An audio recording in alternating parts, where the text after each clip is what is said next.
Welcome to TRN Podcast, episode 131. Great to be here. So today we're exploring the character of Superman. He's such a huge figure. Absolutely iconic. Yeah. And we've got a couple of really interesting articles to help us sort of unpack him. Yeah, we're looking at his origins, why he stuck around for so long, and maybe some, surprising layers people don't always think about. Exactly. One article gets into the sort of religious and ethical vibes around Superman, and another is more of a, beginner's guide to his comic history. Okay, cool.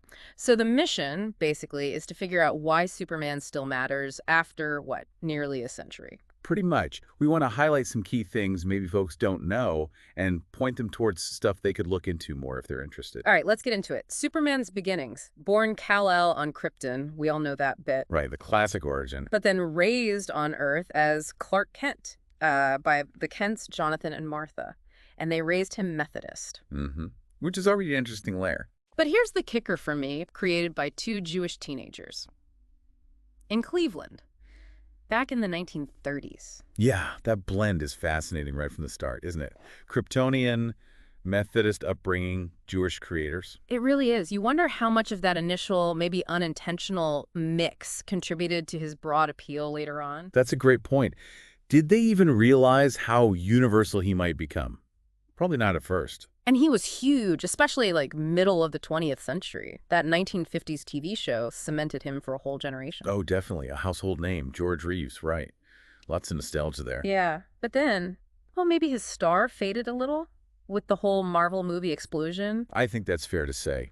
The MCU kind of dominated the superhero conversation for a while there. Superman felt maybe a bit less prominent. But maybe that's changing. There's a new film coming, Superman, in 2025. Right, starring David Corenswet.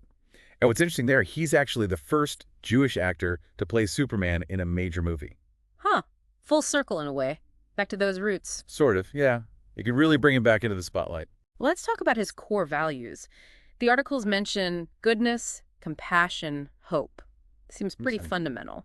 It does. And these are values that resonate across most faiths, really. Makes him universally relatable on some level. James-Gunn, who's directing the new film, apparently sees his core value as preserving life, above all else. Yeah, life at any cost, which is a stark contrast to someone like Lex Luthor, who often prioritizes, scientific progress or power over individual lives. Sets up that classic conflict, good versus, a different kind of ambition. Exactly. Yeah. And Corenswet, the actor, mentioned that Superman chooses to see the good in people. It's an active decision for him. That's powerful. Okay, so the comics themselves, they don't really hammer on religion explicitly. No, not overtly, but people have definitely projected those ideas onto him. He gets read as this divine figure, a savior type. You hear comparisons to Christ, sometimes Moses, even a bodhisattva. All the time. The sacrifice aspect echoes Christ. The leadership role can feel like Moses. And the deep compassion guiding humanity that aligns with Buddhist ideas of a bodhisattva. It suggests a kind of deep human need for figures like that, doesn't it? Regardless of the specific belief system. I think so. It shows how we look for archetypes of selflessness and guidance in our stories. Then there's Grant Morrison's take, which is a bit more philosophical, linking Superman to Pico della Mirandola. Yeah, the oration on the dignity of man. Morrison's idea is that Superman isn't just about godlike power, but represents humanity's potential for virtue. Our capacity to choose good. That's a really interesting angle. So Superman inspires us by showing what we could be. Kind of. Morrison believes we become what we imitate. So Superman offers this incredibly positive archetype to model ourselves after, as opposed to, darker figures. It adds a whole other layer beyond just the powers and the cape. Definitely gives him more philosophical weight. So fundamentally, he's a symbol. Mostly of hope. I think everyone agrees on that. Hope is probably the big one, yeah. Yeah. Even people who dig into the ethics see him primarily as that symbol. But also maybe an example of positive masculinity that comes up now too. Strong, capable, but also deeply compassionate. That's a very relevant discussion point today. Mm-hmm. He embodies strength that isn't just about force, but also about kindness and protection. There's that famous moment in All-Star Superman. Oh, yeah. Where he saves a young person contemplating suicide. And just tells them, you are stronger than you think you are. It's simple, but wow. It really lands it. It's pure compassion and belief in someone's inherent worth. That's the hope aspect in action. It's just Yeah, It captures that essence perfectly, I think. it really does. And it's weird, right? He's an alien, Kal-El from Krypton, Yeah. but he loves humanity. That's the paradox and maybe the beauty of it. He chooses us. There's a great quote from Mark Wade you mentioned, something about how gods get power from our belief in them. Right. Gods achieve their power by encouraging us to believe in them. Superman achieves his power by believing in us. That sums it up brilliantly. He sees the best in us. He acts like a mirror, reflecting our own potential for good. Siegel and Schuster, his creators, apparently first envisioned him almost like a golem, A golem, really? a figure created to protect the oppressed, fight for the little guy.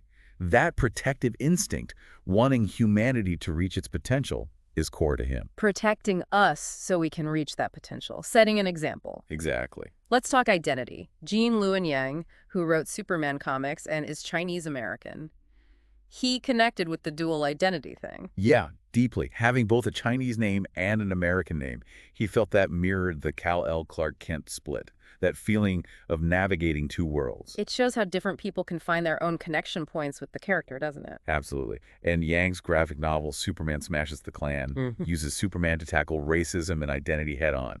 It's set in 1946. Features a Chinese-American family. Wow, okay. So using Superman to fight real-world injustice, tying back to those early themes. Precisely. It shows his enduring role as a fighter for the downtrodden, reflecting contemporary issues through that historical lens. And speaking of roots, let's circle back to the Jewish connections. Samantha Baskind, an art history professor, she sees loads of parallels. Oh yeah, quite a few. Kal-El's escape from Krypton, alone in a vessel. She compares it to Moses in the basket. Okay, I can see that. And maybe even echoes of the Kindertransport, sending children away to safety before destruction. That's heavy. And the name, Kal-El. The El part is significant. In Hebrew, El often connotes God. Huh. And Kandor, the bottled city. Baskin suggests it could be seen as a metaphor for the Jewish diaspora, this preserved piece of home, maybe like the connection many Jews feel towards Israel, a place you can visit but maybe not fully return to. These layers are incredible, and Siegel and Schuster themselves, creating him during the rise of Nazism. Right. As young Jewish men in America, they couldn't physically fight Hitler, but they could create a hero who could.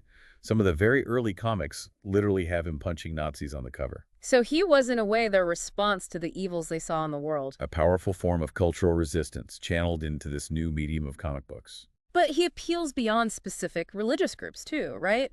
Plenty of people who aren't religious connect with him. Definitely. His appeal is broad. Dan Clanton talks about him embodying American civil religion. Civil religion? What does that mean exactly? It's like the set of common beliefs, symbols, and rituals that provide a sense of collective identity and shared values in a society separate from any specific church or denomination. Clanton sees Superman as tapping into those shared American ideals. Okay, so like liberty, justice, the American way, but embodied in this figure. Kind of, yeah. He represents widely held, almost secular virtues within that American context. And then there's Neil Bailey's take, who identifies as an atheist. Bailey sees Superman not through a religious lens at all, but as a philosophical pragmatist. Meaning? Basically, someone focused on practical outcomes, minimizing harm, doing the most good, finding common ground beyond religious belief systems, just focusing on shared humanity. So appealing even if you strip away any divine or overtly religious interpretation. Exactly. He works on multiple levels for different people. Okay, so let's try and wrap this up a bit.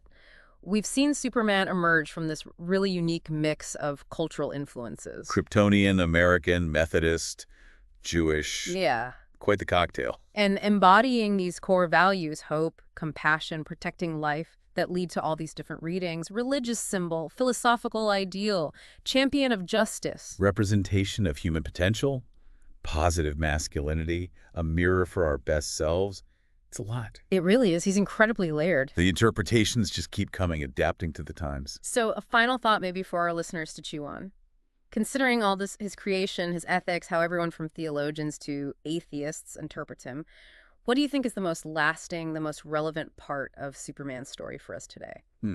Is it the power fantasy, that moral certainty, or is it something else entirely, like that belief in us that Wade talked about, something to think about? That's all the time we have for today.